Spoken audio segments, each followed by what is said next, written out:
Hello and welcome to Wasted Plotential, where we discuss the wasted potential of our favourite plotlines. Ever since I made my critique on the MKX comic series 2 years ago, I wanted to make a wasted potential on it, but the only angle I had for it was to make each issue a standalone story set during the game's time skip to explore groups of characters, like the SF, Kotal's group, Melina's, the Revenants, etc. But that didn't feel like enough material for an episode. But I've got it now. Havik.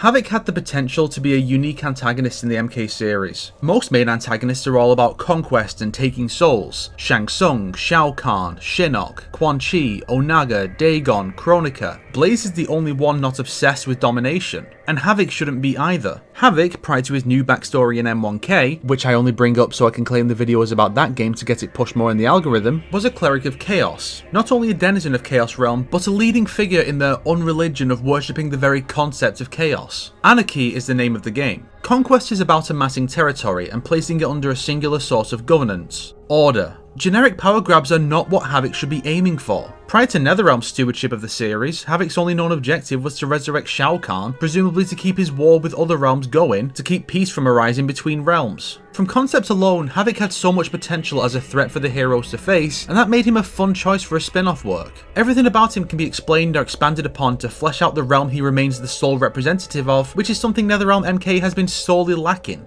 I mean, I said unreligion earlier because the alleged god of chaos, Kotal, isn't even mentioned in Chaos Realm, but is worshipped in the Netherrealm. Religion is a construct of order and is thus rejected outright by Chaos Realmers. Hell, Order Realm has a real name, Sado, or Sido as it's now pronounced, but Chaos Realm is just Chaos Realm. Maybe it's just a nickname due to the denizens of that realm not believing in such formal labels. Maybe Havik's name is so conveniently close to Havik because he needed something for his associates to refer to him by while he didn't have a real name. But unfortunately, the comic made Havik into a generic villain who uses a powerful ally he can manipulate and betray to acquire Shinnok's amulet, because I guess the idea was that the plot had to tie into the game even though it limits the story's potential range. The Blood Dagger mind control thing was maybe supposed to spread chaos through forcing the heroes to fight their allies, but that only happens when Johnny and Sonya have to fight Cassie and Jackie, and then Raiden KOs everyone before they can even register that he's turned on them. There aren't even any uses of sleeper agents with this for the chaos sown by a sudden turn. It doesn't really carry the chaos vibes one would want from Havik, and as I've said in the past, I find the mind control thing to be more of an order concept, especially when it brings Earthrealmers, Kotal Kahn and Melina into one faction, ending their hostilities and with them, the chaos of their conflicts. Havik's plot should have focused more on this idea. He should have drawn inspiration from Quan Chi in the Threshold productions. In his debuts in both Defenders of the Realm and Conquest, Quan Chi's plot was to turn the heroes against each other.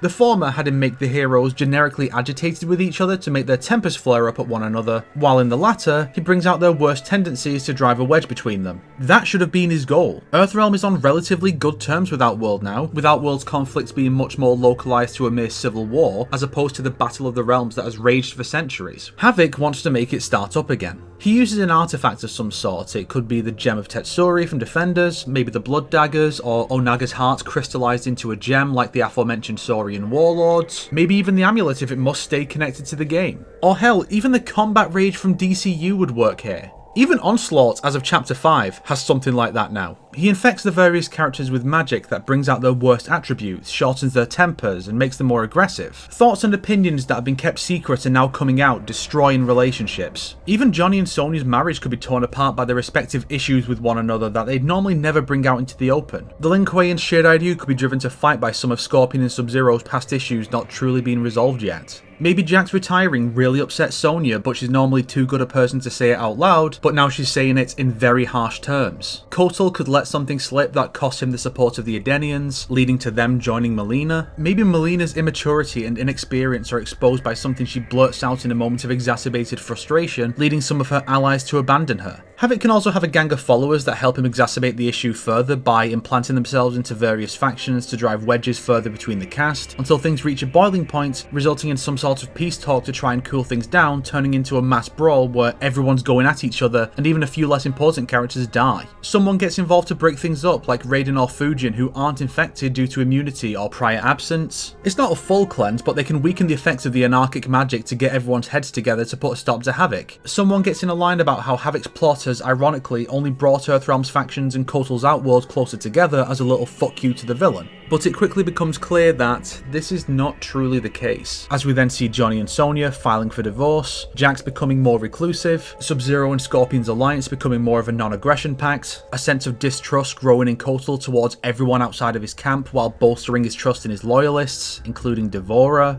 It all sets up the state of things we see by the time MKX rolls around, and sets up some of the twists and turns seen there, particularly surrounding Kotal. I mean, if the comic is meant to tie into the game narratively and not just in terms of roster and design, why not have the plot actually lay the foundation for where things are in the game, as one would expect of a prequel? Most of what we see when Chapter 2 begins is left open to the player's imagination, so I imagine most players assumed the comic would give answers, which it doesn't. They explain the Reiko Accords, and that's about it. But this story would do exactly that, while also providing a very unique plot through and antagonist in Havik. This is what I want out of Titan Havik, not him making a generic bid for power and meeting a counterpart who is a lackey and also Dairu for some reason.